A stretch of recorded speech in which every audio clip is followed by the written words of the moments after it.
Welcome to Soul Talk with Wura. My name is Wura Grant, your host, and today's show. I am so excited to be talking to Rona. She calls herself the play instigator, and she loves enjoying corporations. She works with corporations in improving their culture by guiding employees to ignite ideas and explode productivity. She is the co-founder and CEO of Playful Mind Project. Rona, we're going to have fun. Welcome to Soul Talk. Thank you so much. I'm so excited to be here. Love it. So, you have such an impressive career, right? You were the VP of sales for a national media firm. You have a degree from Penn State University. Go Blue. Yes. Now, your play and creativity has helped schools such as Yale, University of Minnesota, the State University of New York with Dr. Gwen Gordon. Like literally, you have such an impressive career. Kudos to you. Yeah, thanks. Well, I mean, and that those were places I actually took classes from that in creative thinking, innovative design, all those types of things that added to my resume. Beautiful and great universities to our institutions. So today I want us to kind of just hone in on business from your inner child's viewpoint. What does that mean? And before you even answer that, I want to get the inspiration. What inspired you to even start the business?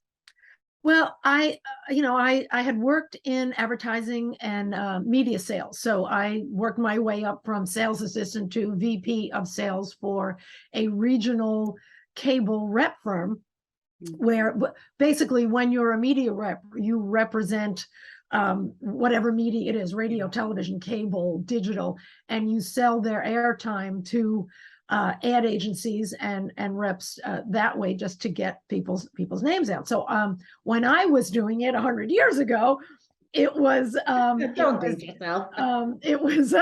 traditional media, newspapers, cable, and it was just at the beginning of digital. So we were kind of like packaging that at that time. And I started noticing that in a lot of the marketing firms and things like that, where they were doing fun things like movie trailers, which is an awesome business, nobody was having fun. Yeah. And there was a lot of stress because basically they were selling time, or rather they were, dealing with time constraints. And when that time passes, you can't get it back again, And I wanted to figure out a way to allow them to do their jobs, which they loved. Like I loved what I was doing, and I found myself having panic attacks. I was like, what's wrong with this? And one day I had an epiphany. My best friend was selling with me, and I, if not the youngest, I was one of the youngest sales reps in the country. And I was dealing with people not taking me seriously because, who's this young whippersnapper, And she put her nose this close to mine and said, Rona, no one ever died from advertising. There's no blood, And I kind of took a step back and I'm like, holy crap, she's right. And I just started noticing what people were doing and what they weren't doing. And as I grew into different positions, I was like, it's getting worse as you go up the ladder. And finally, I said, I need to do something about this, and went off on my own and started this business. Took classes and got certifications, things like that. And wonderful. So what I want us to kind of talk about is business from your inner child's viewpoint. What do you mean by that? What I mean is, especially with all the stress and pressure now, we take ourselves too seriously, and we want what we want, so we forget the joy and wonder of what the world has to offer. So much of the time, especially in the United States, what we complain about are really first world problems. Do you have more than one pair of shoes to pick out? Yay for you, and what we concentrate on are things outside of ourselves. Sometimes we get so stressed that we forget we even have a body. And coming from our inner child is coming from a place of curiosity. Think about kids. I don't know if you have kids. I have nephews. I have three little ones. Yeah. And so when they see things for the first time, they may ask silly questions like, why is the sky blue? Why do birds all, fly in a formation? Why is this rose red? Yeah. And we have lost that sense of wonder. And when you come at things, even in business, in business, from that sense of curiosity and what's possible, yeah, it gets you to look at things from different viewpoints. So that helps with brainstorming and ideation, such that when you are out of that stress mode where you only see from here to here, because physiologically that's what happens, you get so much more in terms of ideas. Yeah, wow. That is so deep. So in terms of, mental health and just in business in general, why you've shared a little bit of that, but especially now in the corporate world, or even with what we're dealing with, why is play so important? And, the very serious people will be like, play? Why play? So why is it important? And that's exactly what I have been hitting, walls up against. There's the old guard that feels that things shouldn't change. This is the way it's always been done. And the world is not the same on so many levels. And we are also stressed. People don't deal with change very well.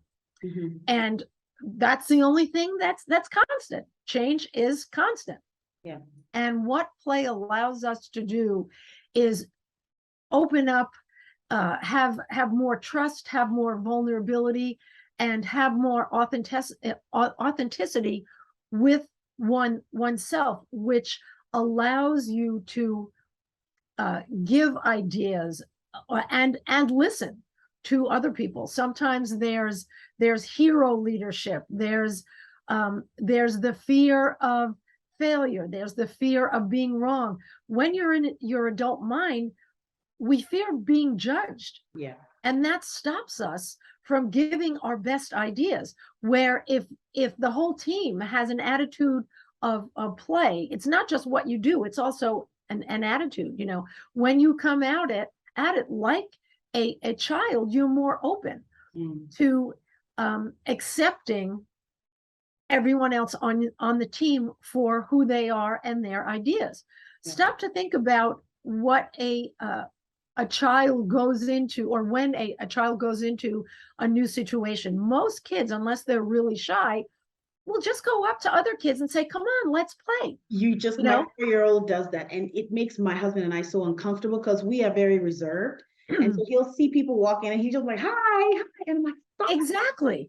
And they don't care what color your skin is. They don't care what brand your clothes are, or they just want to play. Worst story I have. Oh, sorry, I didn't mean to interrupt you. No. My point is that we need to go into meetings and just deal with our teams and the people we deal with, and customers, with that openness that is not judging and is more accepting. And that's an attitude, that's a childlike attitude of wonder and play. I love that. So tell your story. No, it's fine. I'll tell my story. But when you think of what you just said, if I walk into a meeting and I'm coming in and I have this, I don't already have these walls built up based on how you look or how you speak or whatever it is, I really feel there could be a more open conversation. So there's a lot loaded in what you just stated about going in with an open mind, almost like a child. Like my son, we were walking downtown and a homeless person was walking towards us to come and ask for money. My son wanted to go run and hug him. No problem. But when I think about things like that, a child is not, he does not have any guards built that we do. And so I think in business, especially, if we have that mindset, we will get along with a lot more people. I do a lot of negotiations in my job. And I think that is so critical, because if I go into my negotiation with that open mindset, I can be more successful. Wow. Thank you. Thank you so much. Of course. Yeah. And when we go in and, with that sense of curiosity, we ask questions. Yes. Everyone's favorite subject is themselves. So when you make it about the other person, and you're in negotiation, and this is true for any kind, everyone is in sales in some form or other. Yeah. And when we go in with open-ended questions that don't have, or aren't thinly veiled with buy from me, buy from me, buy from me. If we're truly curious about the other person and ask, questions about who they are, as opposed to just business-oriented questions. Yes, people want to work with people they like. Yep. I think and that, everybody wants to do that. Yeah. So, my business partner, we have a podcast called Biz Souls, which when you said, when you have the word soul in yours, I'm like, oh, this is good.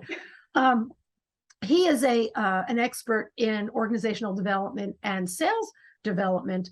And, he was the one that even got me to ask more questions, because it's not about you necessarily, it's about or what you are selling, it's about the other person. So most salespeople get used to the benefit selling. It's not about that at all. You can know everything in the world about your product. If the other person doesn't like you, doesn't matter. Yes, so absolutely. Be curious. Yeah, be curious about what else the people are into. And sometimes you don't even talk about selling to them on the first meeting. Yeah. It's just about, developing relationships. I so agree with you on that, because even in negotiations, they always tell us it's not only about what you want to go into that deal to get out of it. You also want to understand what the other person's problem is. What can you solve, right?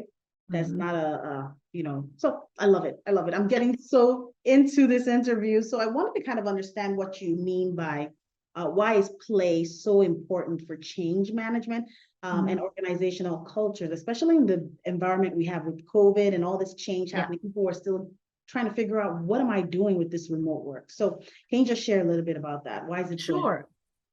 The bottom line for everything that we're going for now is fear. Fear is pervasive in whatever we're doing. And if we just stop and kind of allow ourselves to feel the energy, it's there's a low level of that panic stress, because so much is changing, and especially with hybrid and remote workers. 10 years ago, nobody thought hybrid remote work was the way to go. And I laugh about this a lot, because Jeffrey, my partner, is always, like, on every single podcast we've done, he mentions this, because he was always a believer in hybrid and remote work. And this also, there's a lot of good things about it, as well as the bad things, which are hybrid workers tend to be siloed, or I should say even more remote workers. They don't see what else is going on. They don't know who their manager is talking to, or if their managers or CEOs, whatever, what anyone else is doing or talking about. And even in meetings, people just act differently. So you have to understand what that takes, and go at it slowly and surely, giving them exercises and activities that will open them up and get them to understand that even though they're not working like they used to, there is still that vulnerability and trust that is possible with their teams, that will help them stay productive and keep that creative mindset going. Does that make sense? It does. It makes a lot of sense. Oh, wow. Yeah, and you have to understand how it works. I deal with a lot of HR people, and I give them so many props, because they have a lot to deal with, and sometimes they throw a lot of spaghetti against the wall, hoping something will stick. Because there are a lot of books on games and things like that for teams, and use this for getting people to talk to each other, and use this for whatever. Well, sometimes you can't just throw them out. There's something called forced fun. So when they will say, okay, everyone's Oh, going to wow. be doing Have I this. been in one of those before? Yeah, sometimes people don't want to do it.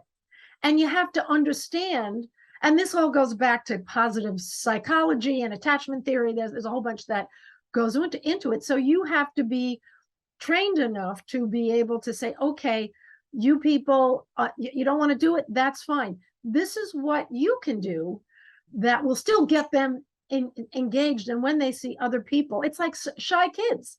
Yeah. They don't want to necessarily do it. So, okay, you watch. And then they see everyone else having fun, and it kind of emboldens them to say, okay, I'll give it a shot.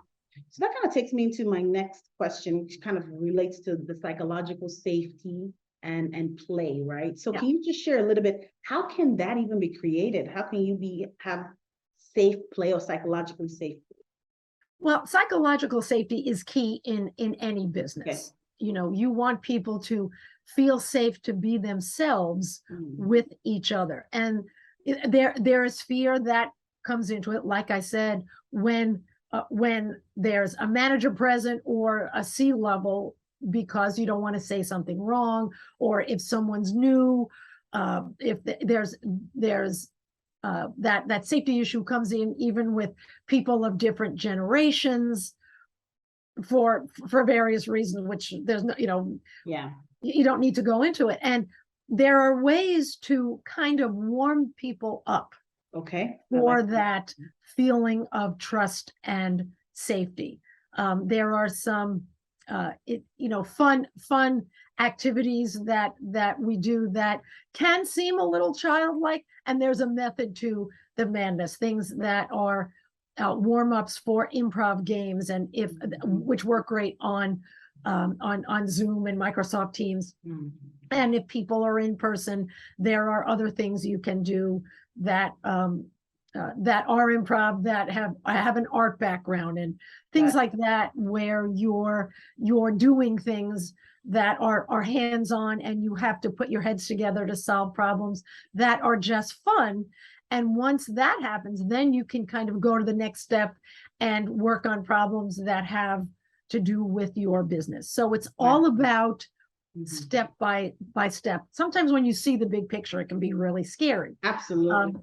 Ernest Hemingway once said the biggest fear he ever had was a blank sheet of paper. Yep. Because the definition of creativity is making something out of nothing. Out of nothing. Yep. Absolutely. So Rona, you let me ask you this. Yeah. How do you how do you measure results, right? Because if a company hires you to come in and build some kind of, structure, what kind of results do you hope to get out of your services? Well, this is the kind of thing where you can't do an ROI. An ROI is, comparing it against something. There's nothing to compare it to. You can use, value, a VOI as opposed to return on investment of, there is a value to it. And you can tell by simply attitudes and ideas.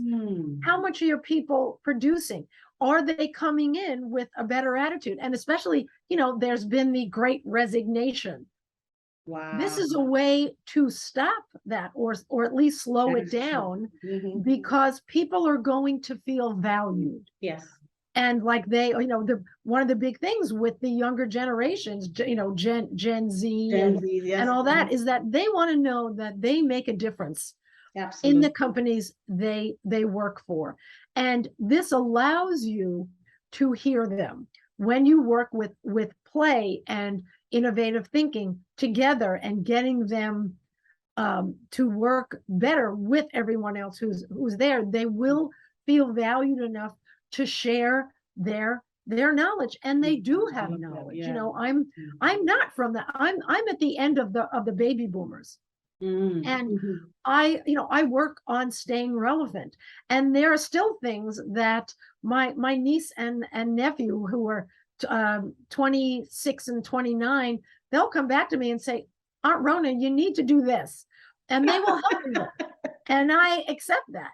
In that same vein, I have a lot more business background than they do, and they are both entrepreneurs. And so I will tell them, don't do this, do this, you know, get a DBA, you don't need an LLC yet, et cetera, that they appreciate. So there is value in everything. And if you Absolutely. take that judgment away, and to circle back to that childlike curiosity and openness, you can hear better when you're not judgmental, when you are curious about what the other person can offer. Yeah, I absolutely agree with you on that. So I'm trying to differentiate between forced play and the one that is, because you just stated something about we have forced play, and then we also have the kind of play that is kind of it's natural. So how do you differentiate the two? Because as a leader, and I hope I'm not confusing you with the question is coming. If I was a leader in an organization and I can't measure, there's no KPI, there's nothing. Right. But how can I tell the productivity is increasing, but they're not happy? How, as a leader, can I tell that my workers are not happy, and I'm not forcing them to do games that they are not interested in? So if you're asking if people aren't, how can I tell people aren't happy?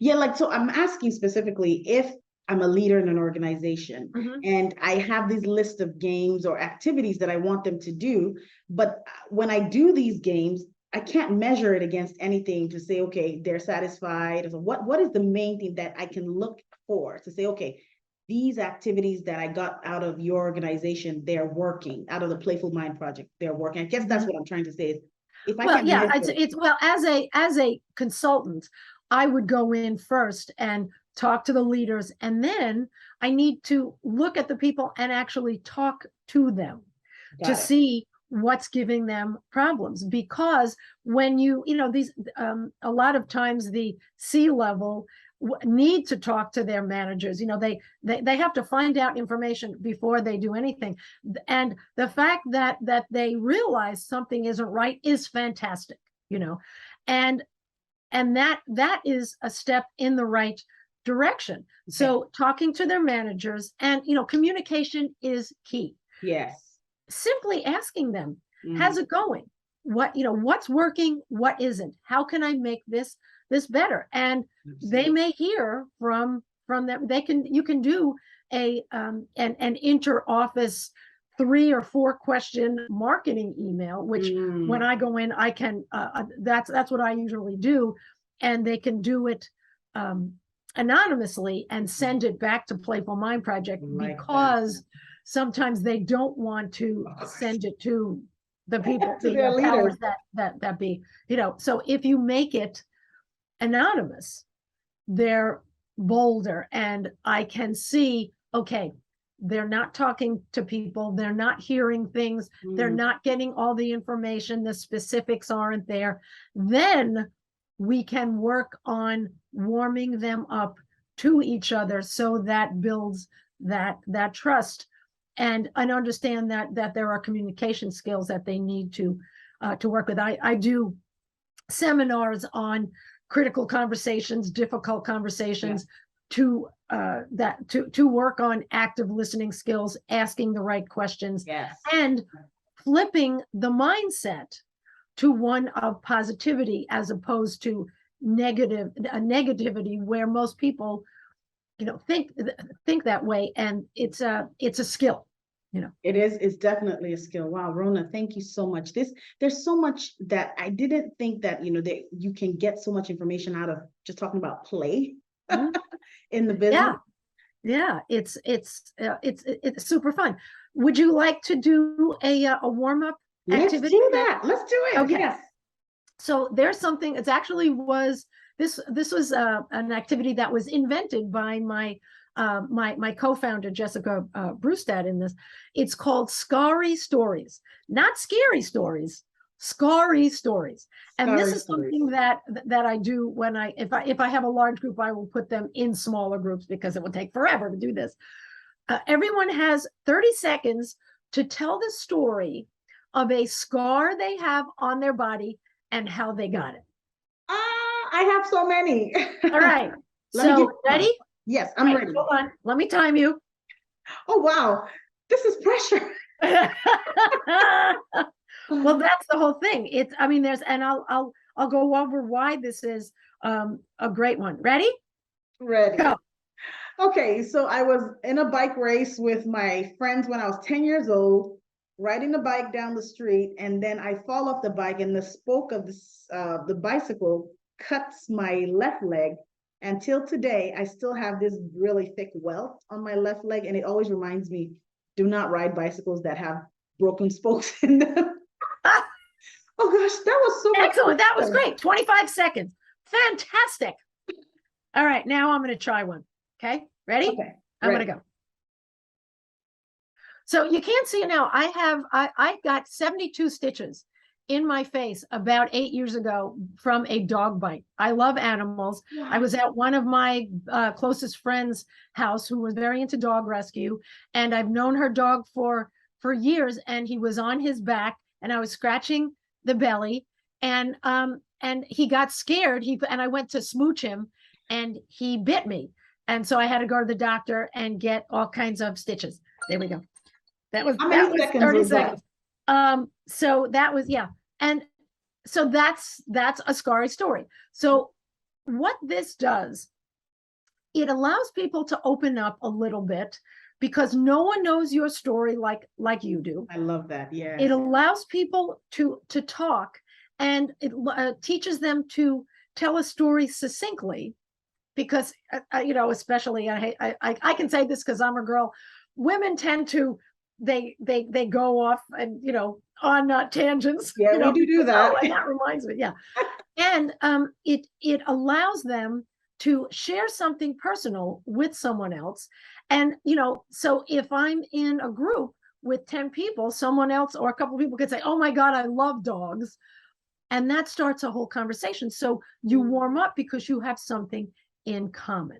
I love that. And it made me know you a little bit better. I would have never known, right? And so it opens up conversation, and then it opens up that empathy, like, wow, Rona, you went through that. Let's talk more about it. I love it. Exactly. And you can ask questions after that. It's just an easy way to start a conversation. I love it. Rona, this has been a phenomenal conversation. I really appreciate you for joining me on Soul Talk. But before we go, I would like my audience to know how they can reach you. What are the platforms that you're on? Of course. Well, you can reach me. My website is playfulmindproject.com. Pretty easy. So you can email me at just Rona@playfulmindproject.com. And can I plug my podcast? Okay. Absolutely. So my partner Jeffrey Hansler and I have a podcast it's Biz Souls, BIZ. Okay.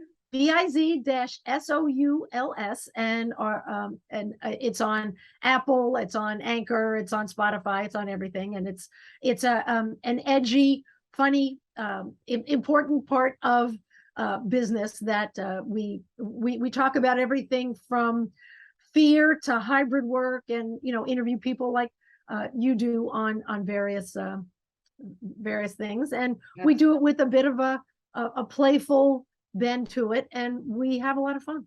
I love it. I mean, I think just even this conversation has been a lot of fun, and I would never have thought that talking about play can be so deep, right? Because you're always thinking, oh, little children, whatever. But I feel more enlightened, and I cannot wait to go and use some of these strategies with my team, right? Because we need it, especially now in this day and age where we're being bombarded with so much negative news. Right. Layoffs and things like that. So we need to work on mental health. This is very important in our generation. Absolutely. Thank you so much, Rona. My pleasure. There you go, guys. This is it. This is Rona. She is a phenomenal woman. Please definitely go check her out on her website and connect with her. Also, go and listen to her podcast, because I'm telling you, I will definitely do it. It's going to be a lot of fun. Again, my name is Wara Grant, and I can't wait to see you on the next show. Take care.